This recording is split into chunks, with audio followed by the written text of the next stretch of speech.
Саламатсыздар, арлы қазақтар. Сәлем бердім баршаңызға. Денсаулықтарыңыз жақсы ма, көңіл күйлеріңіз қалай? Енді арлы қазақтың жаңағы бағытын түсінгеннен кейін арнада әңгімеңді жүйелері бірыңғай бола бастаған екен. Бұл өте қуанышты жағдай. Енді мына жерде партиялардың басы қосылуы қиын деген мағынада әңгімелер айтылып жатыр. Бізді біріктіретін сол тіл ғой, тіл, ұлттық идеология бізді біріктіретін. Сондықтан мынау басқа жақтарынан жаңағы біз қосыла алмаймыз. Сондықтан осы бағыт таңдаған едік. Жаңағы ұлтты өз тілінде, өзінің ұлттық болмысында, ұлттық идеология. Міне осы бағытта болсақ біз адаспаймыз ағайын. Сонау ерте кездегі Томирис, анау білесіздер ғой. Сонда ол жаңағы халқының басын қосалмаған, жаңағы кир келеді елге шапқыншылап. Кир келгенде ол не істейді? Басын қосалмайды халық. Бізді айтады ғой, жаугершілігіміз барып соғыса берген, бір қаншер қылып көрсетеді бізді. Болмаса бір әйтеуір қырғызды, соғысты жақсы көретін.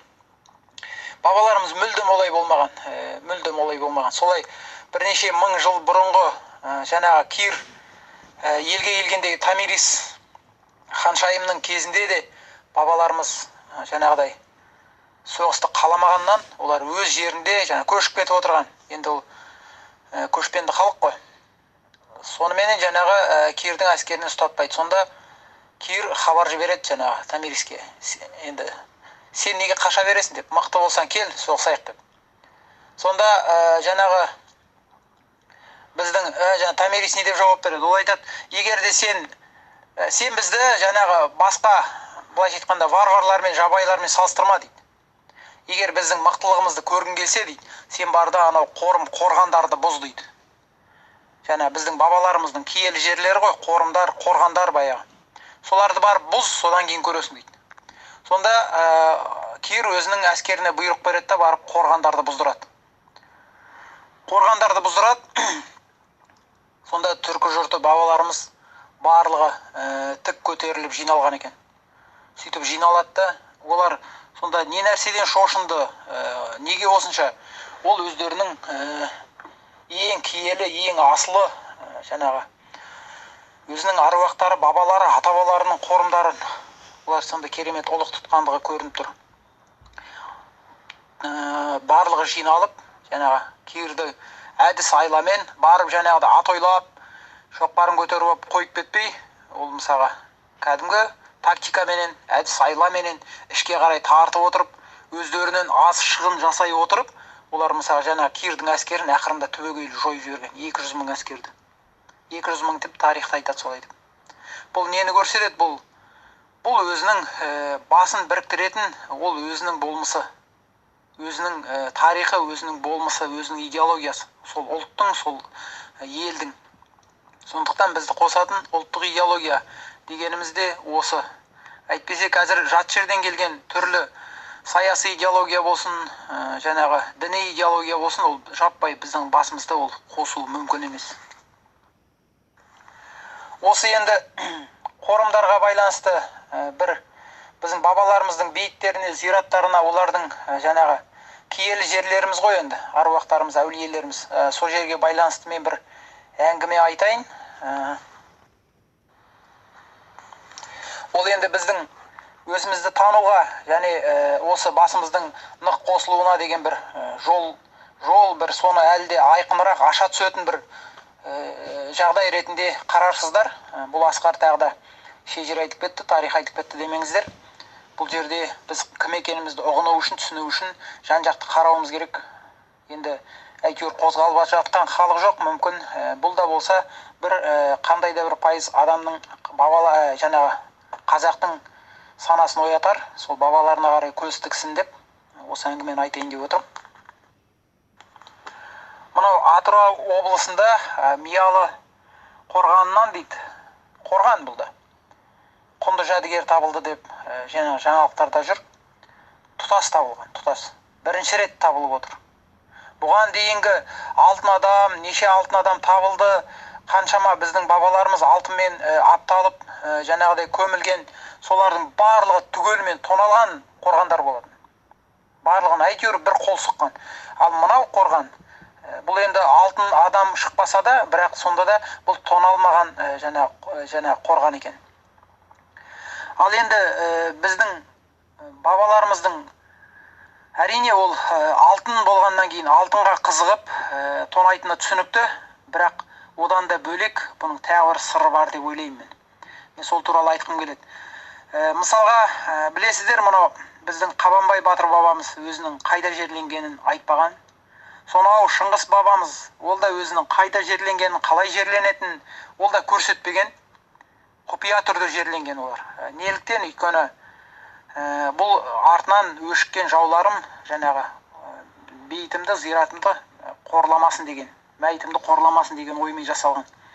Бірақ та бұның артында тағы да бір үлкен сыр бар. Мысалға, кез келген ерте заманнан келе жатқан бір қағида бар, бір ұғым бар.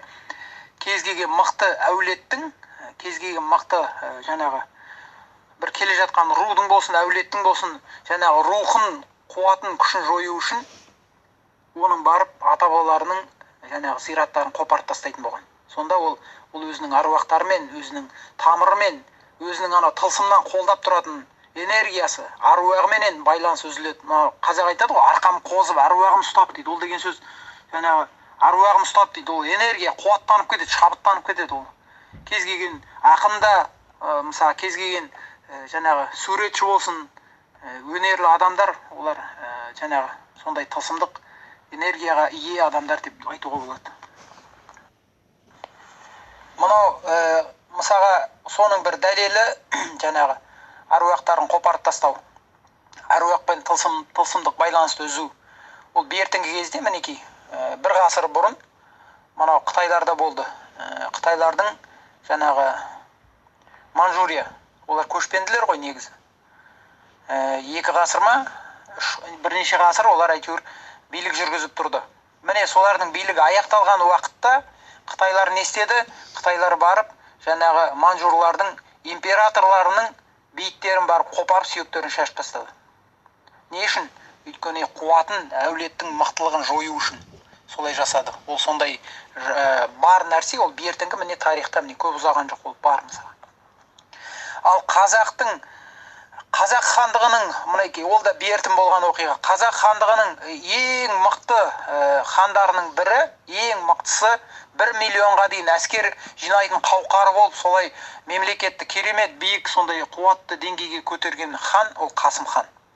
Қасым хан Батыс Қазақстанда, мазары Батыс Қазақстанда болған. Кезінде казактар не істеді? Казактар сол Батыс Қазақстанда сол жерлерді жаңағы басып алғанда, олар ең бірінші барып сол бейіттерді қопарған. Олар енді жабайы түрде қопарған, бірақ оларға жаңағы шаптап сөз беріп тұрған адамдар, олардың көздегені бар. Барып бейіттерді қопарып, ол жердегі сүйектерді алып шығып, оны өртеп, алтын табамыз деп іздейді, ештеңе жоқ. Сонымен сүйектерді алып шығады, ішіп алған барлығы енді және жабайылықпен жасаған кәдімгідей. Сосын алып сүйектердің бәрін жинап, өртеп, оны суға ағызып жүрген. Қасым ханның жаңа бейітін ақтарып тастаған, былайша айтқанда. Енді бұл да жаңа қуаттан айырудың бір әдісі мысалы. Ал қазіргі уақытта қараңыздаршы, бірде-бір біздің алтын адам, мысалы, бірде-бір қорған бізде аман қалмаған. Бұл деген сөз біздің бабаларымыздан, бізді мысалы руханиятымыздан айыру шындығымен қазір жабайы сияқты отырмыз ғой біз. Мәңгүрттеніп шыны бабаларымызды алтын адам киген, мінекей біздің бабаларымыз болған десе, оны түсінгенін түсінеді, түсінбегенін қарап тұрады. Ол сонда мұсылман болмаған ба бұлар деп. Мүлдем біз басқаша, біздің ұғымымыз қазір. Түсінігіміз мүлдем басқаша қазір. Өзіміздің бабаларымыздан ажырап қалғанбыз. Тіпті өзіміз енді солардың бейіттерін қопарып дегендей. Жаңағы. Ол рухани жаңғыру деп те мысалға бағдарламаға кіргізіп қойған рухани жаңғыру деп аруақтардың жаңағы қорымдарды қопарып жатқан археологтарға жаңа қолдау көрсетіп отыр. Бұның да мүлдем басқаша, мүлдем керісінше рухани аздыру жүріп жатқандығының белгісі ол. Бұл ұлттық болмыстың бірден бір көрінісі, тағы да бір көрінісі бұл. Бұл жерде әрбір адам өзінің тамырын тану керек. Тамырын танығың келе ме? Сен мынау жеті атаңды біл. Сен арман қарай олардың тарихын ізден. Сен мысалға өзің кім болғаныңды білгің келе ме? Міндетті түрде сен тарихты зерттеу керексің. Олай болса сен ата-бабаларыңды зерттейсің. Олай болса сен оларды қадірлейсің.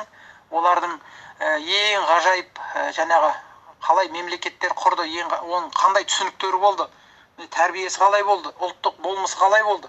Міне соның барлығын жаңғыртып, осы мемлекет, осы қазіргі заманға сай түрде оны мысалға қайтадан жаңағы бойымызға сіңіріп, ұрпағымызға тартуымыз керек. Міне сондай уақытта ғана біз қайтадан ес жиямыз, қайтадан етек жинаймыз. Біздің мына Кенесары хан бабамыз 10 жыл, 15 жыл беріспеген. Ең соңғы хан. Сонда анау орыстың офицерлері, генералдары кәдімгі кездесуге келгенде, кездесу ме бір не болады, тізелері дірілдейді екен. Айбатынан қорқады ана Кенесарыны. Сондай мықты кісі болған. Ол кісінің анау Абылай ханның аянында осы кісіні жолбарыс деп жаңағы аяны бар ғой, арыстан, оның ішін жарады жолбарыс, жолбарыстың ішін жарады қасқыр, қасқырдың ішін жарады түлкі, түлкінің ішін жарады құрт құмырсқа, бақа шаян болып кетеді. Сонда жаңағы жолбарыстай болып тұрған осы Кенесары соңғы ханымыз. Енді осыны денесі жоқ қой, мысалы қазір қазақтың жерінде. Ең мықты, ең қуатты біздің ханымыз, әрі ең соңғы ханымыз. Оның басы Ресейде жатыр. Бермей отыр. Жоқ деп бермей отыр. Бұл да саясат негізінде. Бұл энергия, тылсымдық қуат. Бұның бәрі жай емес қой. Оны бермей отырған себебі де, ол бір сөз бар, мысалы Ванга айтты дейді. Негізі Кенесары ханның басы елге келсе, елдің қуаты оянады. Екінші тынысы ашылады. Қайтадан рух оянады қазақтың. Оны бермей отыр. Өйткені ол бас, Кенесары, ол елдің ханы болғаннан кейін ол дененің басы деген сөз. Басты алып кетті, дене қалды өзімен өзі. Бассыз дене болып отырмыз қазір, ел. Мәңгіріп, руханиятымыз жоқ дегендей. Ал енді сол орыстарда мен 7500 бе, әлде 5500 бе соншама бас бар екен. Олар жаулап алған елдеріндегі батырлардың, хандардың бастарын шауып жинай берген. Ол неге жинай берген?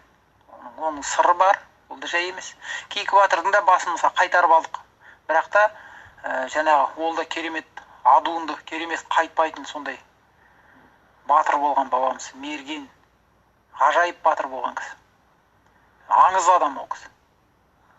Міне сондай адамдардың бастарын шауып әкету, ол рухын жаңағыдай қаңғыртып, ол рухы дарымай осындай. Ол тылсымдық қуаты бар. Бұл жерде енді Кенесары ханның басына да біздің мына негіміз, руханиятымыздың байланысы бар екендігін мінекей. Осылай өзі талдап ойлансаң өзі түсінікті болады. Ол да бекер емес. Армысыздар ағайын бауырлар, қайырлы күн. Ауыл елдеріңіз аман ба, мал жандарыңыз. Балар шаға, үлкен кісілер дегендей, жан-жағыңыз аман болсын. Секе, дұрыс айтасыз. Мына қазақ төл діліне қайтпай, аруақ атты дейді ғой, қазақта сөз бар ғой. Құдай атқан оңалар, аруақ атқан оңалмас дейді.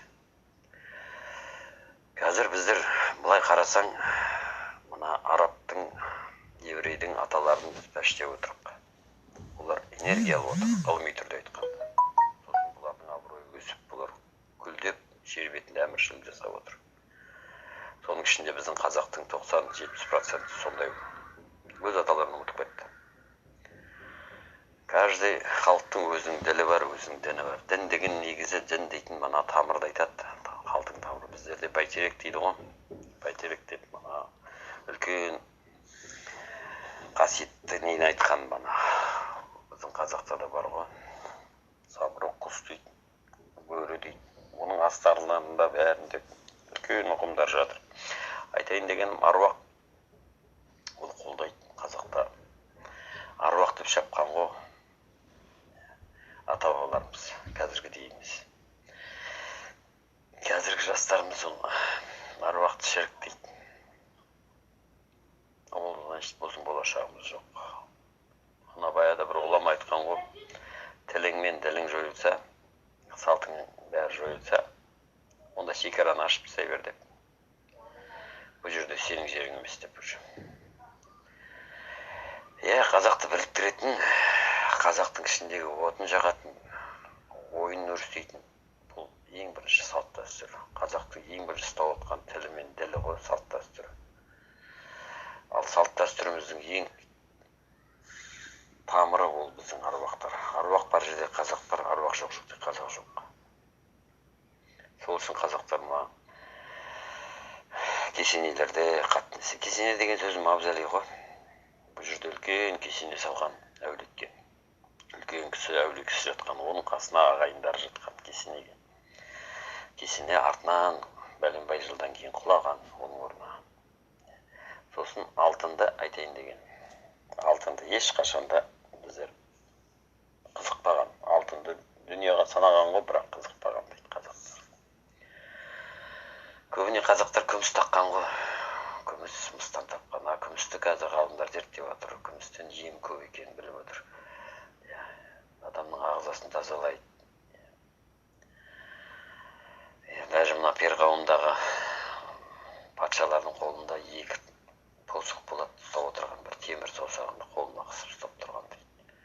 Бұл не екен ғалымдар зерттей алмай отыр. Бұның ішінде көбісі айтады, мыс дейді. Біреу манағы сынап дейді ғой біздерде қазір. Сынаппен алтынды араластырғанда сынап алтынды жеп қояды екен. Жеп қойған ештеңе емес. Соны алтынды сала берсе, алтынды жей береді сынап. Содан темірге, күміске айналады екен. Оның қасиеті мықты екен, емге. Оның бәрін былай айтқанда химиялық тәсілді де біздің бабаларымыз білген ғой. Ал қорғанға келетін болсақ, қорғандарды банағы 19 ғасырда қазір ютубта да жүр ғой, группировка создавать еткен яхудилер. Казактардан, армяндардан біздің жерге келіп қорғандарды сындыруға. Бұзып, соның ішіндегі алтын тонатып. Ищите товары, очи рабы деген сияқты. Товарищи рабочий деп. Соның заттарын біздің қорғандар, соның ар жағында үлкен мәселе жатыр. Сосын банаға айтайын дегенім, аруаққа егер қазақтар өзінің тіліне қайтса бас біргет. Қазір біз ыдырап басымыз қосылмай отқаны. Біз әр елдің тамсығын, сүйегін мүжіп отырық. Дінін, атасын пәштеп отырық.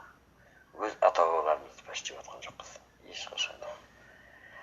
Біздің аруағымыз тіктелмей, біздің қазақтың басы қосылып екі талай жойылып кетуіміз ғажап емес. Сол үшін жан айқай болып жатыр бізде.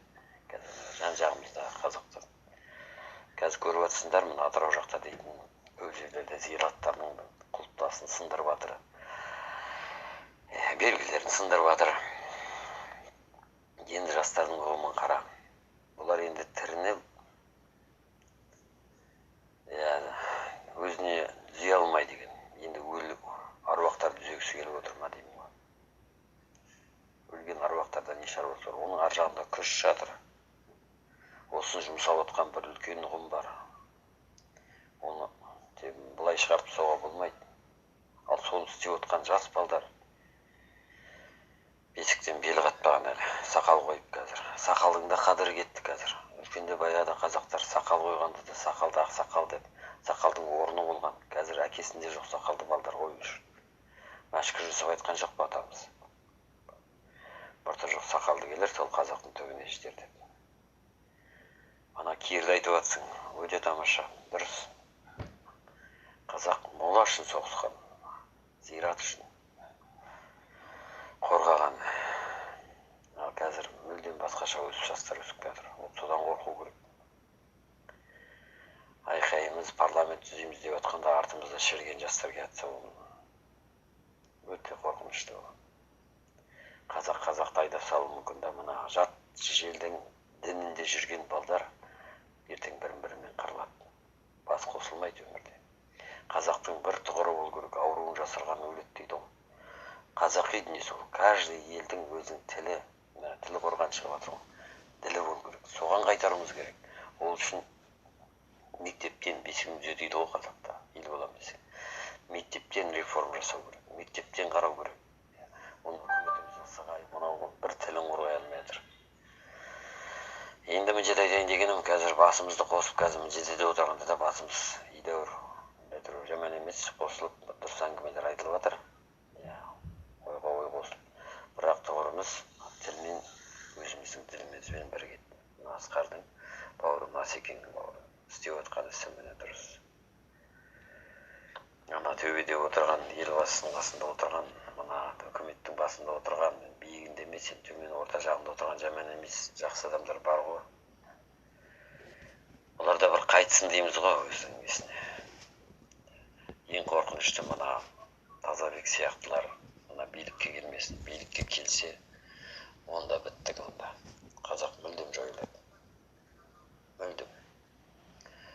Қытайдан намаз оқып келген Қытайың келсе де, брат деп отырасың, жеріңді беріп, үйдің ішіне үй тігу дейді. Дедегі айқайымыз құрайқай болып кетеді деп ойлаймын. Жалпы ісіміз дұрыс, іске сәт, аман болайық. Есің жейсақ, бәрі де дұрыс болады ғой, ес жиылмаса онда құрайқай болып қалады. Ассалаумағалейкум аға, амансыз ба? Ой аға, айтқаныңыз көңілге қонымда, міне жақсы ақыл айтып жатырсыз. Енді осы текшедегі адамдар жалпы бір беткейленіп буынымыз бекімей жатыр ғой. Бұл жерге діннің кейбір мәселелерін тықпалайтын болсақ, діннің кейбір көлеңке жақтарын, кейбір тарихын мына жерге тықпалап, ащы шындықтарды айтатын болсақ, мына жерде тағы да көп көрім жиылып алған бес қазақ бес жаққа кетке тұр ғой. Оны біз енді ақырындап түсіндіруіміз керек. Ақырын. Ол айтқаныңыз дұрыс.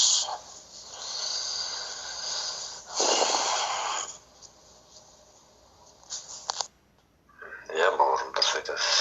Енді ол жан айқайға. Қайырлы күн бәріңізге де. Күндеріңіз сәтті өтсін. Ол жан айқай. Көріп тұрып білмеген ауруын жасырған өледі дейді ғой. Оның ақырын жайлап келіп түзеледі ол. Түзелмейді емес, түзелу керек қой. Бірақ қорқамыз. Қорқатын ол жастар. Өзіміз көзіміз көріп тұр ғой. Қазір көрген нәрсені көрмегенде өтіп кетуге болмайды деп ойлаймыз. Қазір жастар саясатта почти жоқ. Дінге қатты кіріп кеткен. Бір екінші манағы. Қазір ана соткіде отырады да қарап отырсам, букмекер дейме, ана ойындармен ақшаны тез толам, тез байым, дүние билеп кеткен заман болып кетті жастарға қазір. Қазір мына жасыратын жоқ, біз мына 50-ге келген, 60-қа келген, 40-қа келген буындардың өздері ағалар, сақа. Солардың өздері жаңа қайтса қайтып жатыр, қайтпаған қарсы шығып жатыр ғой. Бірігу керек дейміз, бірақ бір қазақтың тұзырды несегенде қазақтың астына біргенбіз, бірақ оның ар жағында дәл жатыр ғой, дәл. Оның ар жағы тағиқи болады, бүгін дұрыстау керек деп ойлаймыз. Ауру адам қашанда шықпайды ғой ешқайда.